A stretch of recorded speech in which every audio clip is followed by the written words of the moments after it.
roller coaster at Chancery Park. Wait, let's I back that don't up know. for just a second. We need to back that up. Wait. You don't know that? No, I told you, Yeah. we owned the Bearcat. I have no memory. So I grew up in the park. I remember Carnegie. Yeah. But the ballroom was for decades was the place. Yeah, I went there all And the time. I mean, during the 40s with the big bands and the callers, I mean, they were nationally accredited for callers to come in. Square dancing was everything. And then 50s came in, every 50s band played there. Neil Diamond? And Neil Diamond was there 4 I'll tell you a Neil Diamond story. But I was fortunate that, I mean, as, 9-year-old, 10-year-old kid, because I lived in the park, I was able to see all these guys.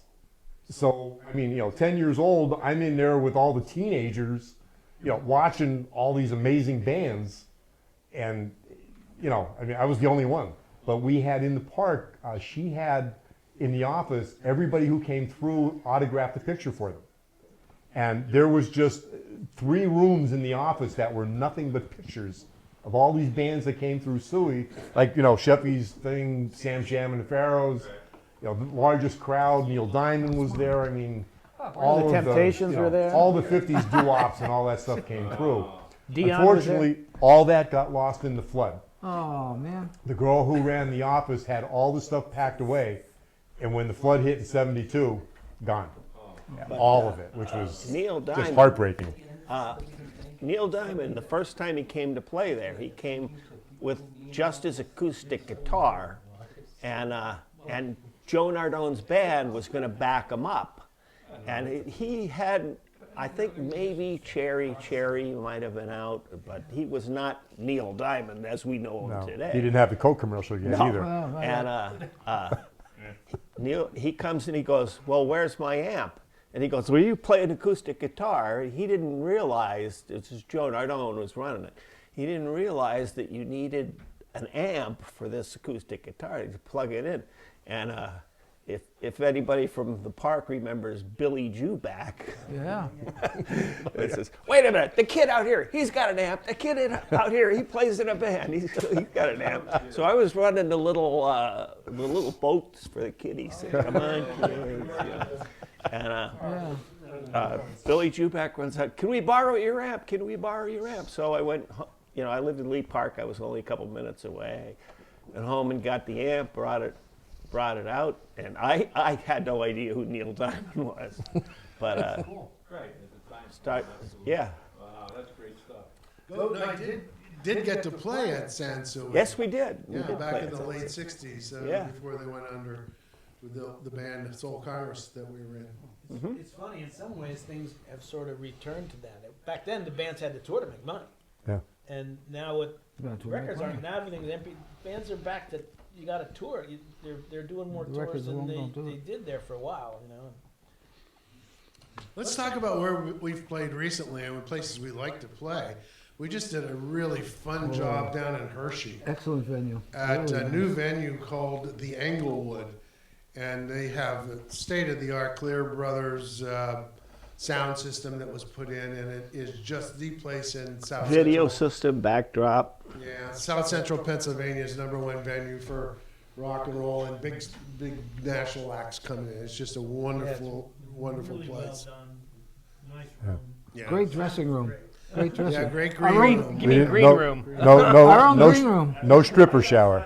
No stripper shower. Real No. nice shower. But by the way, if we get back to Sansui for a minute, I played there in 1957 and 58. What were you, 3 years old or what?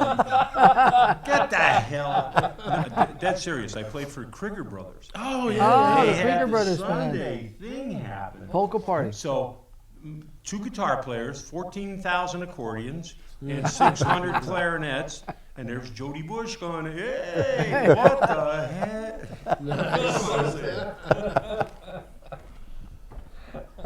So we did play, that was a benefit for Downtown Daily Bread, which is a homeless kitchen down in Harrisburg, and they provide a lot of services for the poor and homeless. The other place we played down there, which I liked, was the Appalachian Brewing Company. Has a nice room too, and they bring in big acts there. It's a good place to We play. spoke about that before. Yeah.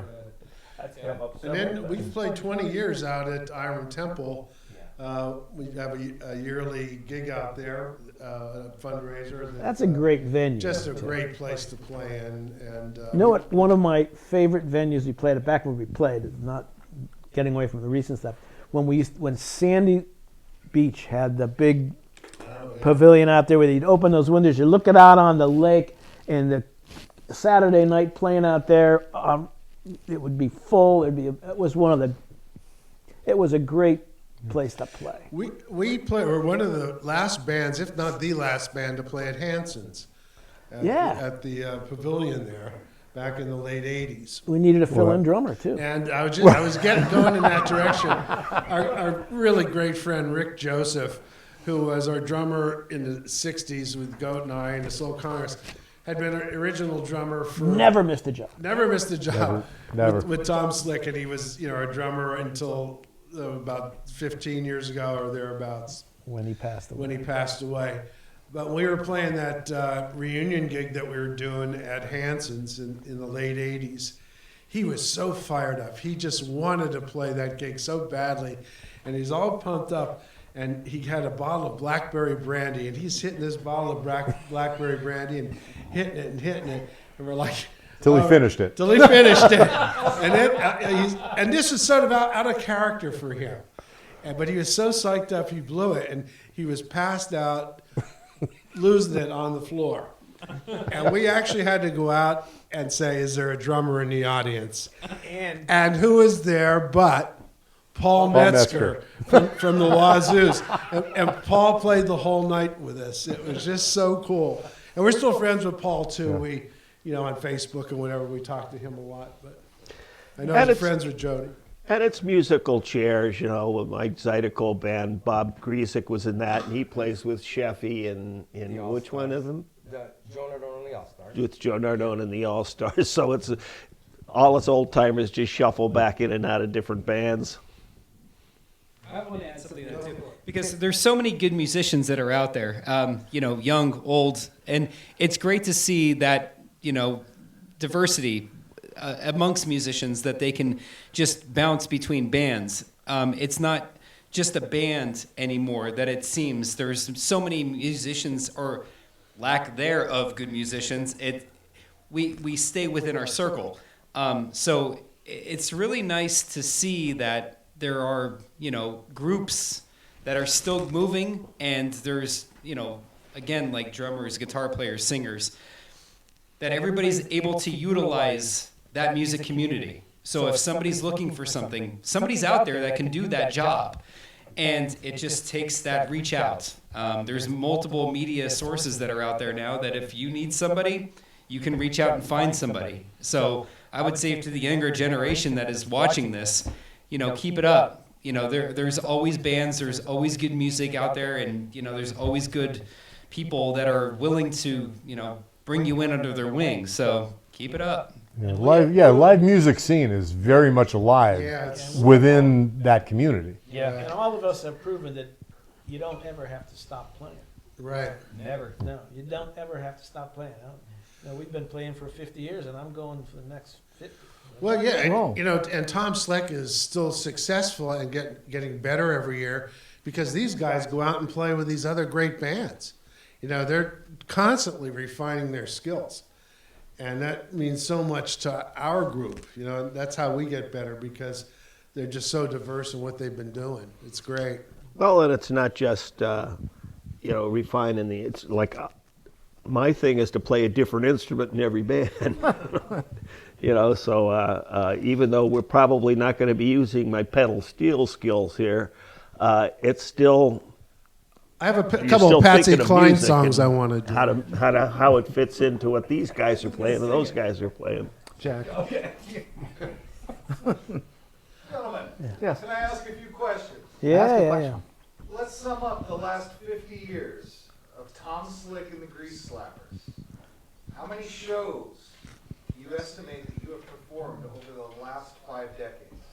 Well, when we were back in the 70s, we played 3-4 nights a week sometimes.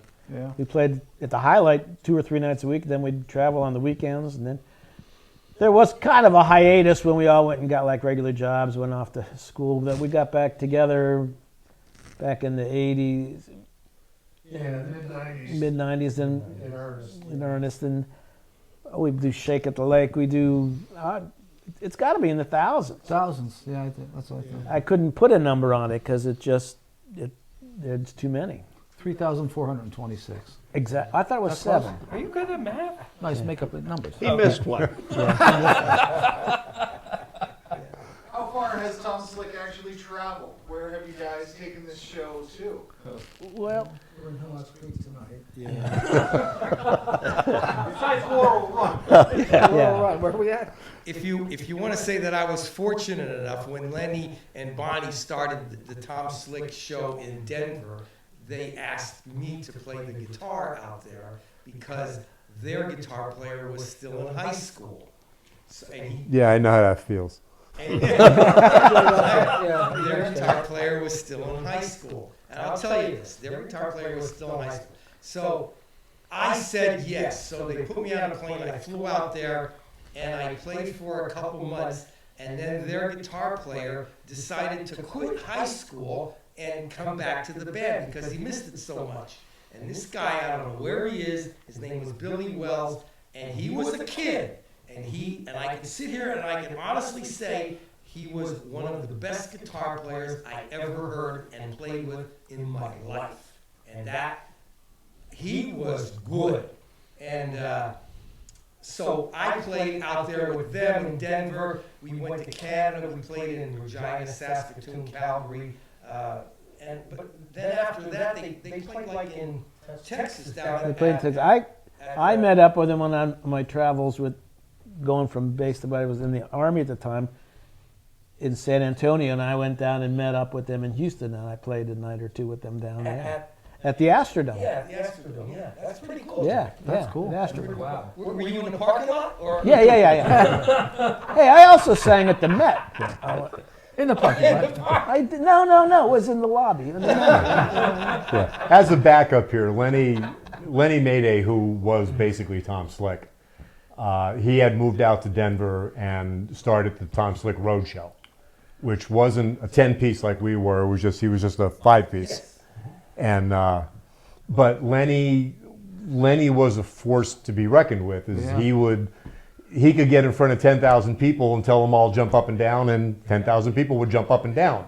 He just the only person I've ever played with in my entire life who just had that power over a crowd, no matter if it was 100 or 1,000 or more.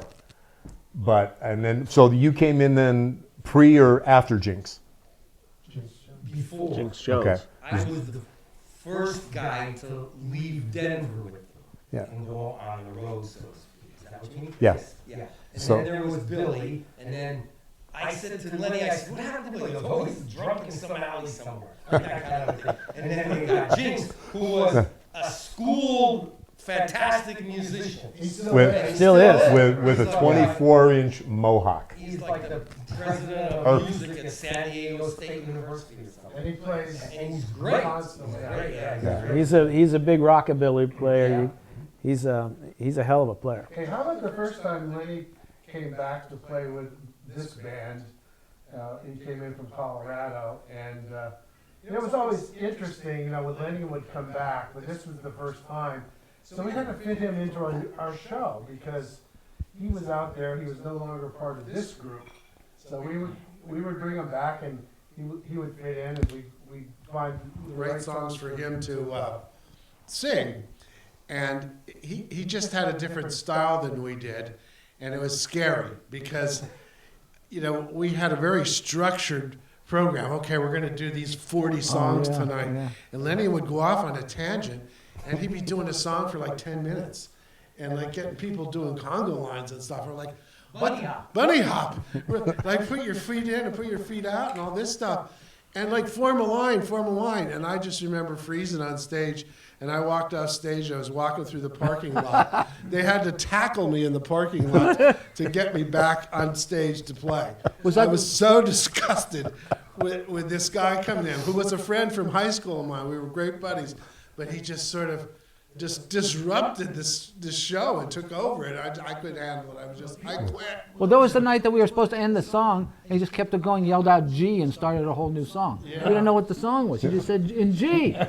Okay, G, here's a G, where are we going? He was an incredible talent, but just a wild man. We talked about him running down the tables to highlight. He'd run down tables and he would spill beer in people's laps, and they'd applaud him. If the next song we ran out and spilled the beer, they'd have been yelling at me that I got to buy him a new String beer. him up! Yeah, Well, remember him when he sang to his mom on New Year's Eve? in a diaper. Oh, He yeah, went yeah. out in the middle, in the highlight, ran down the table in the middle, took his mom up off her chair. She's about 4'2", puts her up on the table, and he's at this point wearing nothing but a diaper, and gets on his knees and sings to his mom. The place is in tears, and then he gets up and runs down the table. Drinks go flying every place else. The place goes absolutely wild. He just had that power. They loved You know, he could do no wrong, and he did a lot wrong. Yeah, he But did a lot. he could was do wearing no a wrong. He was just diaper. oh yeah, he was in a yeah, it was a tablecloth. It was like a New Year's thing. New Year's Eve, she was in a diaper. That makes sense. Pat Aida, who was one of the owners of the Highlight. We were playing there, and you'll remember this when I start to tell it. And so he's there with like $1,000 suit on, and Lenny goes down and pours the whole bottle, and I mean container, not bottle, of the Dixie Peach stuff all over Pat Aida in this $1,000 suit. And Pat, and I'm like, oh God, we're gonna get fired. And Pat Aida's just sitting there, because of course the cash register was making a loud noise. But I thought like we're gonna get fired, like he's humiliating this owner. And nothing ever happened. That was the difference between the old band and the current band was that was so much a big part of what we did back then was the act, Crazy. craziness, and now we still have fun, but the music is more important, which Please I like. remember, if you're going to grease your hair back, though, not use Dixie Peach. No. Now we Just talk- don't get your hair in stays forever. We're talking about- Zoto's Easy Set. That works. That's what I was. That was the last of the greasing the hair back. I'd come out and grease my hair back like this, and I say, I got what this band needs. hair. Right. Hair. Now we can't do anything with our hair anymore. It's like don't have impossible. hair. We do nothing. Yeah. Well, see, I never greased, which is why I still have some hair left. That Dixie Peach takes it all out. I mean, I wasn't going to grease a 2-foot-long ponytail. That wasn't happening. So, Yeah, Well, they were. gentlemen, anything else that you'd like to discuss, like to tell us about? How about our wives? What would you like to hear about our wives? No, just the support over the years has been incredible. Tell us how wonderful. Yeah. They- Well, It's- that's how I met my wife in the band. 'Cause Yeah. We talk about our piano player, Bonnie Magda, Right. who was our piano player. Bonnie's mother wouldn't let her go away on overnight trips when the band would travel unless she had a girl in her room, which turns out to be Jennifer, my wife. And what her mother didn't know is we only rented like one room. Everybody's late. But 10 of us. 10 of us in one yeah, room. it was. But that's how I met Jennifer. So she was my first groupie, and we're still married after 47 They've put up years. with you all these years. Yeah, I have the same story. I mean, I met my wife at a gig, and she's been with me the whole entire way through, all of the gigs and all of the shows and stuff. But she's been my main support, and I owe her everything for that. It's awesome to have that companion, and it's also great to have that support. So. well, Yeah, someone who understands and could support you. Yeah, I was going to say it's the same with Shep. Same with me. Yes, I met Mary Lou playing. But one thing I could say about this band, I could call up anybody in this band and say, could you help me with this? And they're right there. Dave, he'll come down my house. Bill, come down my house. Anybody. Jack will help me. John, Bob, they'll just come down the house and help me do whatever I need. And that in itself has kept this band high up in my life. Yeah, it's a family. It's a family. It's yes. family. Yes, well, it is. it's when I met Sandy, my wife, I first joined the band, and you guys booked a trip to Puerto Rico. Because in the Glee Club, they used to go different places with the Glee Club. And you were going to Puerto Rico, and I was flat broke. I didn't have any money or whatever. I said, well, I can't go. Benny Underko, who used to be our road manager and That's whatever, right. Yeah. he had paid for the trip with $125, which back then, in the 70s, was a lot of money. He said, I can't go, so why don't you go? I said, I don't have $125. He goes, I know where you live, I'll see you next weekend. Go. I went on that trip. Sandy had happened to be going with a few friends of hers on the trip. So here we are on our way on the plane. I have my guitar. I'm singing her songs the whole week in Puerto Rico, and she foolishly fell in love head over heels with me. Still sitting in the other room. Don't know how, but we're together now 43, 44 years or whatever. But again, because of Tom Slick, I'm lucky enough to have her. Speaking of Puerto Rico, I went to Puerto Rico with them, and we went to somebody's house and sang, right? And it was pretty cool because I thought like this. It was like these people like lived on their porches, like it was like they were outside all the time because it's 100 degrees. But I could sit here and I could say, somebody has pictures of me. I was so drunk. Somebody has pictures of me naked with signs on me. Oh, those are great trips. One picture. I was me and Eddie Waskevich, Ratty. We went to this bar, Danny's living room, was it? Danny's? I don't even know. He doesn't remember. And he had like, and he had 5 drinks from every one of mine, but we were there 10 hours. And Drink. oh my God! And I could hardly make it back. And I'm going, Eddie, I'm going, I gotta take my lenses out. I gotta take my lenses out. I get back to the room, I take my lenses out, and I pass right out on the bed. So Bad to Mike do. Moyer undressed me Bad and to took do. pictures of me. And put- Never pass out at a party. That's not good. Oh, those are great trips. I mean, speaking of which, you was bringing up some names here. I mean, some of our original members, Big Daddy Kuhar, Mike Moyer, Oyster, Mike the Oyster Mike Moore. the Oyster. The Limbo. Remember? Yeah, I mean, and they're missed every day. Ratty, unfortunately, Ratty, not yeah. very long ago. I Every mean, day. played with us up till last year. Ricky, Joseph. I mean, these were the original guys in the band. They were the rocks. They were the rocks. Yeah, well, speaking of drinking, one of our first jobs was at the Colonel's Garden, and we weren't Weren't even 21. No, like 18. we weren't getting much money to begin with, and the guy who ran it, his nickname was Tiny, I think, or something, and he goes, I can't pay you guys. You just drank $500 worth of alcohol. Well, yeah, they got thrown out of all-you-can-eat buffets. Then Lenny and Jerry got literally thrown out. The owners came out and said, you have to go. You can't. It's been a great hoot. It's been a great trip. Thank you, and Jody. been a ride. Still Thank more to you, come. Jody. Thank you. Grab the mic here. Gentlemen, truly thank you. Second of all, I effed up. The computer's not cooperating.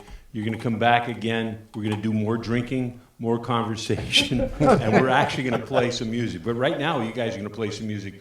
I know you guys for a long time. Yeah. I'm very honored that you came here. Nice to be here. Despite Pat Morcinko being in the audience.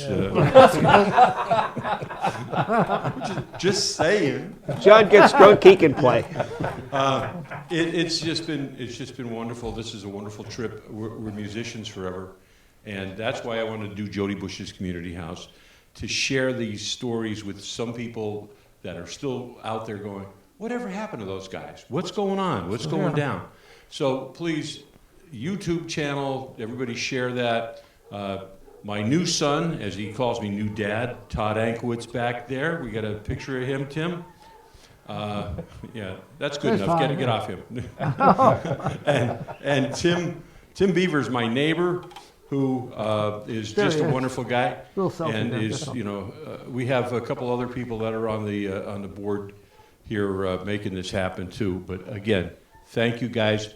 We'll shut it down now. Let's go out and play some tunes, make our wives happy, and drink That's some important. beer. And until the next time, love you guys. Thank you. All right, Jody. Thank you, Thanks, Jody. Jody. Thank you, gentlemen. Yeah, thanks, guys. Thank you.